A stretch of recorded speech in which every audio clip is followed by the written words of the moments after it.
Bom dia, a graça e a paz do Senhor Jesus, meu irmão, minha irmã. E hoje eu quero compartilhar com você Salmos 80. Nesse salmo, o povo de Israel está passando por uma dificuldade, por conflitos. E o salmista entoa ali orações em prol de receber a salvação, ou receber a mão poderosa do Senhor para tirá-los daquela situação que eles estão vivendo. E o salmista aqui, ele repete em 3 versículos a mesma oração ao Senhor, mas aumentando ali uma pequena palavra. E eu quero compartilhar isso com você que me chamou a atenção. No versículo 3, o salmista ele traz o seguinte: ele fala ao Senhor: restaura-nos, ó Deus, que a luz do teu rosto brilhe sobre nós, e então seremos salvos. Em outro versículo, ele já fala o seguinte: restaura-nos, ó Deus dos exércitos. No último versículo, ele já fala o seguinte: restaura-nos, ó Senhor, Deus dos exércitos, que a tua luz brilhe sobre nós, a luz do teu rosto brilhe sobre nós, e eles então serão salvos.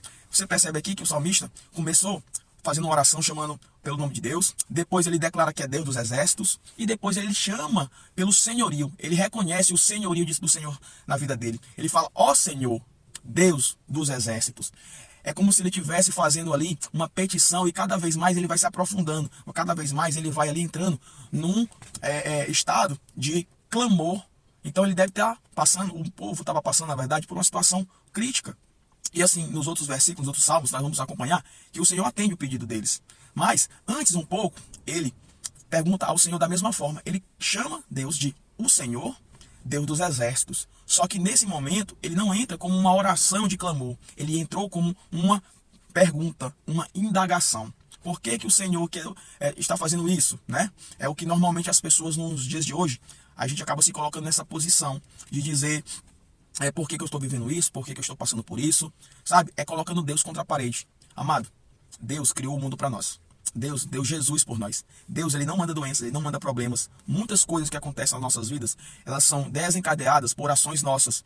Mas o que nós precisamos compreender é que Deus, ele sempre tem um plano para que nós sejamos cada vez mais fortalecidos e expressemos Cristo em nossas vidas. Então, muitas das vezes, acontecem circunstâncias contrárias na minha e na sua vida. Mas como é que nós nos posicionamos em relação a isso? Normalmente, como que eu faço? Eu pergunto a Deus: Senhor, o que o Senhor quer me ensinar com essa situação? Outras eu costumo perguntar ao Senhor: Deus, onde foi que era para me ter dobrado à direita e eu peguei foi o caminho direto?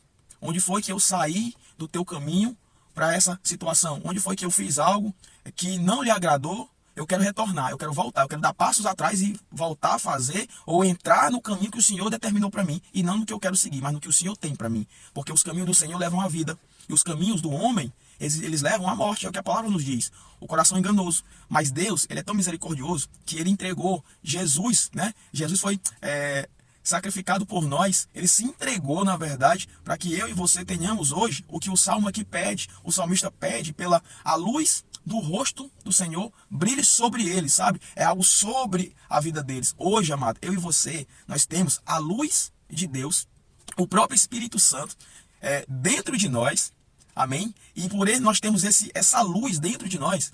Nós não precisamos mais recorrer primeiramente a coisas externas. Nós precisamos buscar no Espírito, sabe? E receber a luz que nós já temos dentro de nós, e só falta nós acessarmos através da fé. Então, a nossa obra é crer.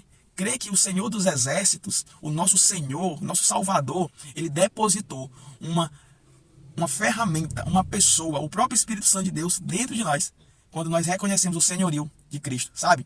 E no Novo Testamento, todas as vezes que pessoas ali clamavam pelo Senhor, eles eram curados, porque o Senhor sempre derramava compaixão. Mas onde as pessoas reconheciam Cristo como o Senhor, a salvação chegava, sabe? Eu e você precisamos reconhecer que o Senhor Jesus Cristo é o nosso Salvador, é o nosso Senhor.